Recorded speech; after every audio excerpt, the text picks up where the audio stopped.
Historical efforts పెట్టాం అందరం. గౌరవ ముఖ్యమంత్రి గారు కూడా చాలా వ్యయ ప్రయాసాలతోటి సహాయక రెస్క్యూ ఎఫర్ట్స్ అన్ని చేపడతా ఉన్నారు. నేను నా తరపు నుంచి పంచాయతీరాజ్ డిపార్ట్మెంట్ తోటి ఎప్పటికప్పుడు సమీక్షలు చేస్తా ఉన్నాను లాస్ట్ టూ డేస్ నుంచి. ముందుగా అందరూ అనుకున్నట్టుగానే ఇది వర్షం ఎక్కువైంది, తను వచ్చి సహజ వరద అనుకున్నా. ఆ తర్వాత రికార్డ్ బ్రేక్లో అసలు ఎవరు ఊహించిన విధంగా గత 50 ఏళ్లలో ఎప్పుడు రానంతగా వరద నీరు చేరడం, ముఖ్యంగా తెలంగాణ నుంచి అక్కడ పడ్డ వర్షాలు, అక్కడ వాగులు ఇవన్నీ వచ్చి ఫైనల్లీ కన్వర్జింగ్ పాయింట్ బుడిమేరు మన వైపు రావటం, దానికి మనం విపరీతంగా నష్టపోవడం.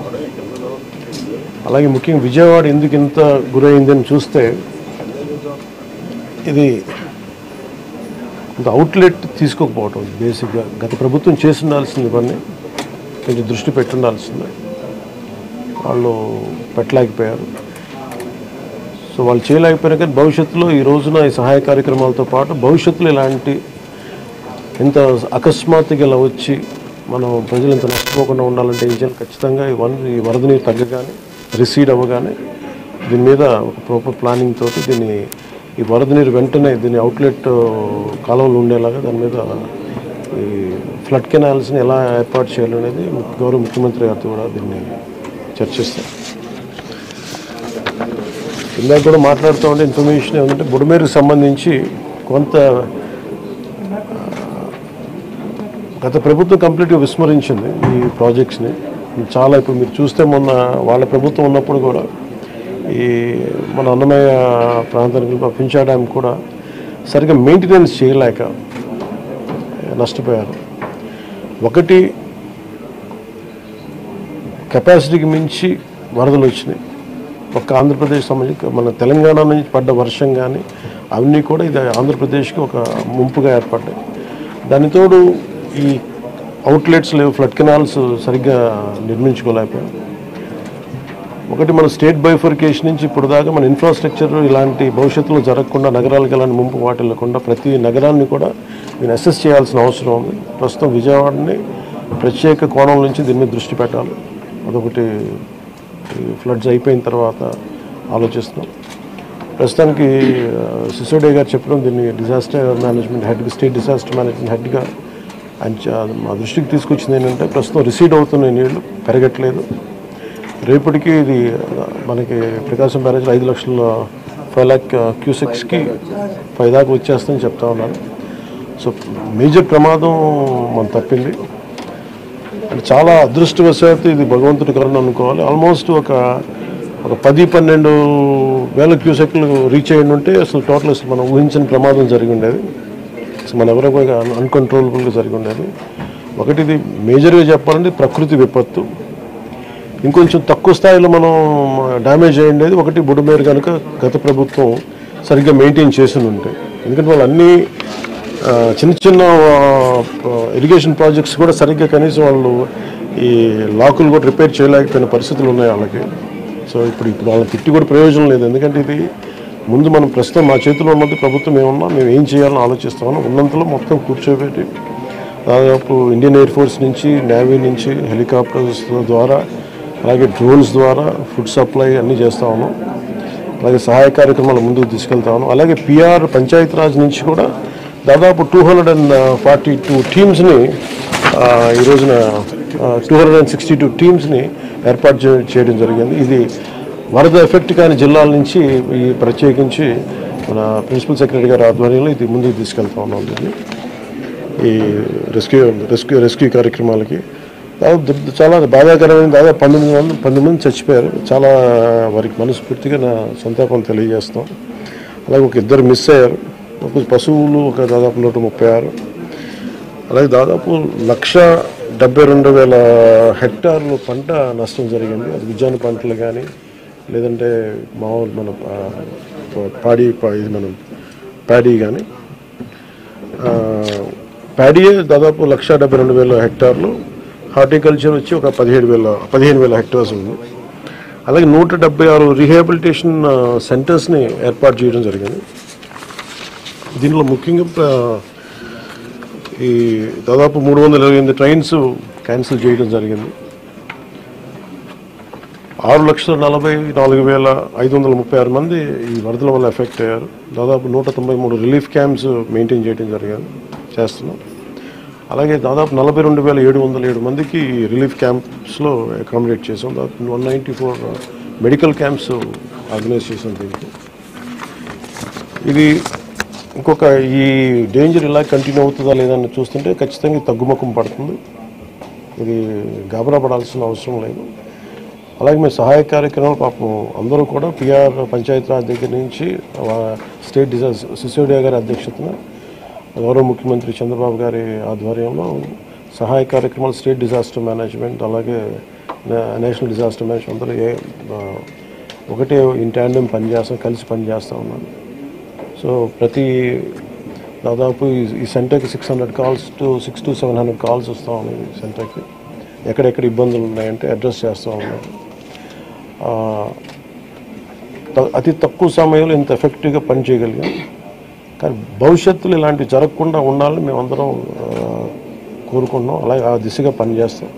ఇది ఒక రోజుతో కాకుండా ఇది రాత్రంతా పాపం సిసోడియా గారు కానీ అందరు కానీ ప్రతి పంచాయతీరాజ్ కానీ అందరూ ఈ డిజాస్టర్ మేనేజ్ ప్రతి ఒక్కరి కాల్ సెంటర్స్లో ఉన్నవాళ్ళు మొత్తం అందరూ రాష్ట్ర యంత్రాంగం మొత్తం ఆల్మోస్ట్ ప్రతి ఒక చిన్నపాటి ఏరియా కూడా ఒక ఐఏఎస్ ఆఫీసర్ని పెట్టి సహాయ కార్యక్రమాలని ముందుకు తీసుకెళ్తా ఉన్నాం. అలాగే సిసోడియా గారు కూడా ఆయన అహిర్నిస్లో లాస్ట్ ఒక 72 గంటలుగా ఆయనకి నిద్ర కూడా లేకుండా ఇక్కడే కూర్చొని మొత్తం అహిర్నిస్లు అందరూ అప్రమత్తంగా దీన్ని పర్యవేక్షిస్తూ ఉన్నాం. ఇప్పుడు దీన్ని అనలైజ్ చేసి ఇప్పుడు ఎవరి తప్పు వీటన్నిటికంటే కూడా మేము అంటే మా ముందున్నది మేము ఎంత సహాయ కార్యక్రమాల్లో పాల్గొనగలం.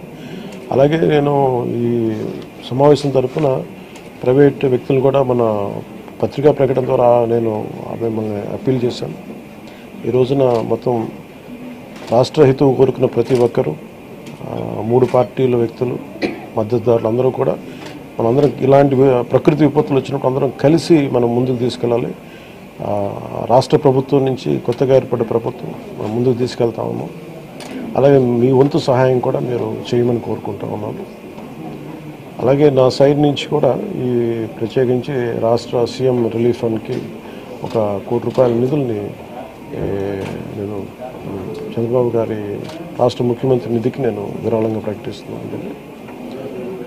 ఈ సహాయ కార్యక్రమాలకి చిన్న ఒక పూర్తి స్థాయిలో ఏమాత్రం వాళ్ళకి వచ్చినా కానీ నాకు చాలా ఆనందం కలుగుతుంది.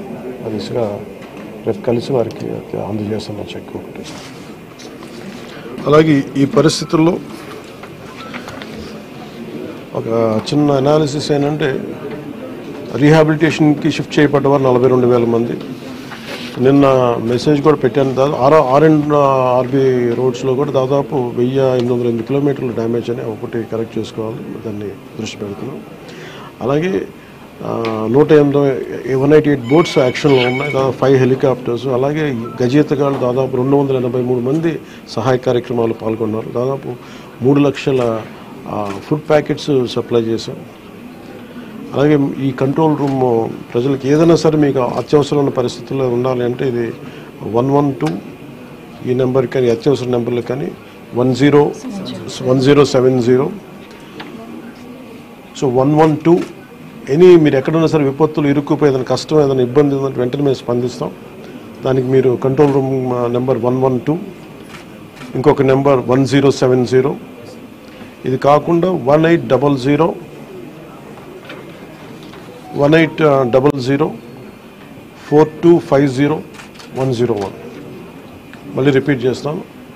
కంట్రోల్ రూమ్ నెంబర్స్ 112 అదొక ఈ ఫోన్ కన్నా చేయండి, లేదంటే 1070కి ఫోన్ చేయండి. ఇది కాకుండా 3వ నెంబర్ 1800 425 0101. మీరు ఈ కంట్రోల్ రూమ్కి చేసిన మీకు ఏ సహాయ కార్యక్రమం ఎక్కడున్న విపత్తులు మీరు ఇరుక్కుపోయినా కానీ మేము వెంటనే తక్షణంగా స్పందిస్తాం తెలియజేసుకుంటే. అలాగే దాదాపు 80 కోట్ల రూపాయలని జిల్లాలకి ఈ రిలీఫ్ అండ్ రీహాబిలిటేషన్కి విడుదల చేయడం జరిగింది. అలాగే ప్రతి ఒక్కరూ కూడా ప్రభుత్వం అభివృద్ధిని కాంక్షించే ప్రతి ఒక్కరూ కూడా నేను ఇదే కోరుకున్నా. ఈ ప్రకృతి విపత్తు సమయంలో ఇది నిందల కంటే కూడా ప్రజలకు మనం ఎలా చేయాలనే దృష్టిలో పెడతాం. భవిష్యత్తులో ఇలాంటి జరగకుండా ఉండాలంటే ఎలాంటి చర్యలు తీసుకోవాలనేది మేము క్యాబినెట్లో చర్చించి గౌరవ ముఖ్యమంత్రి గారి దృష్టికి తీసుకెళ్ళి దీనికి ప్రతి సిటీకి ఒక మాస్టర్ ప్లాన్ తయారు చేయాలి. ఫ్లడ్ మేనేజ్మెంట్కి ఒక మాస్టర్ ప్లాన్ ఉండాలి. అందుకని ఆ దృష్టిలో పెడతాం భవిష్యత్తులో. Thank you. అంటే ఇది ముందు రోజే అనుకున్నాను. యాక్చువల్గా ఇది మా దృష్టికి ఏంటంటే ముందు 1వ తారీఖు అనుకున్నప్పుడు అందరూ ఏమన్నారంటే మీరు వస్తే ఇది మాకు ఈ రిలీఫ్ ఆపరేషన్స్కి ఇబ్బంది అయిపోద్ది, మాకు దయచేసి మీరు ఈ రిలీఫ్ ఆపరేషన్ మీరు అడ్డం అయిపోతారని చెప్పేసి వారి సూచన మేరకు నేను ఆగిపోవాల్సి వచ్చింది. ఇప్పుడు కూడా ఒకసారి వాళ్ళ నిర్ణయం తీసుకొని వాళ్ళు టేక్ కాల్ వెళ్తే అది సహాయపడాలి, కానీ మళ్ళీ ఇంకొక కేయాటిక్ మీకు తెలుసు. అందుకని దాన్ని దృష్టిలో పెట్టుకుని కొంచెం తటపాయిస్తున్నాను. అంత లేదు, కొంచెం ఇబ్బంది లేదంటే ముందంటే మెయిన్ అధికారులు పాపం గత 72 గంటల నుంచి వాళ్ళు నలిగిపోతారు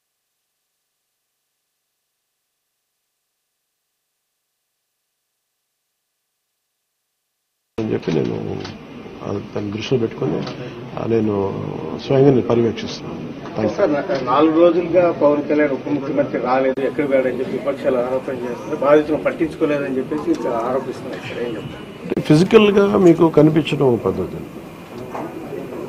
అంటే వాళ్ళు ఏమనుకుంటారంటే నేను బోట్ వేసుకొని రెస్క్యూ చేయడం కుదరదు కదా, బాధ్యతలు లేకుండా ఎందుకుంటాం. అది ఏంటంటే అనాలి కాబట్టి అంటమే తప్ప ఎంటైర్ మీరు చూస్తే మా పిఆర్ మెషినరీ, మన పిఆర్ పంచాయతీరాజ్ మెషినరీ మొత్తం ఎంటైర్ వర్క్ చేస్తాం మా సైడ్ నుంచి. అంటే అట్లేం కాదు సార్, ధైర్యం చెప్పడానికి కూడా రాలేదని చెప్పేసి వాళ్ళు ఆరోపణ చేస్తున్నారు కదా. అది నేను అట్లా అనుకోవట్లేదండి. అంటే ఏమైపోతుంది, ధైర్యం చెప్పడానికి వెళ్ళి ఒక్కసారి మీద పడ్డారు అనుకోండి. పరిస్థితులు ఎలా ఉంటాయంటే ఇప్పుడు నేను మొన్న పింఛా డ్యామ్ దీనికి వెళ్ళాను. నేను వెళ్ళి సహాయ కార్యక్రమం అంటే నేను ఒక ప్రత్యేకమైన పరిస్థితిలో ఉన్నాను, అది మీరు అర్థం చేసుకోవాలి. ఇప్పుడు నేను వెళ్ళి కూర్చుంటే వెళ్ళిపోదని రెస్క్యూ ఆపరేషన్స్కి ఇబ్బంది కలగకూడదన్న ఒకటే నన్ను ఆ సూచన ఒకటి నన్ను ఆపినాను, అంతమించి వేరే ఆపలేదు. Thank you.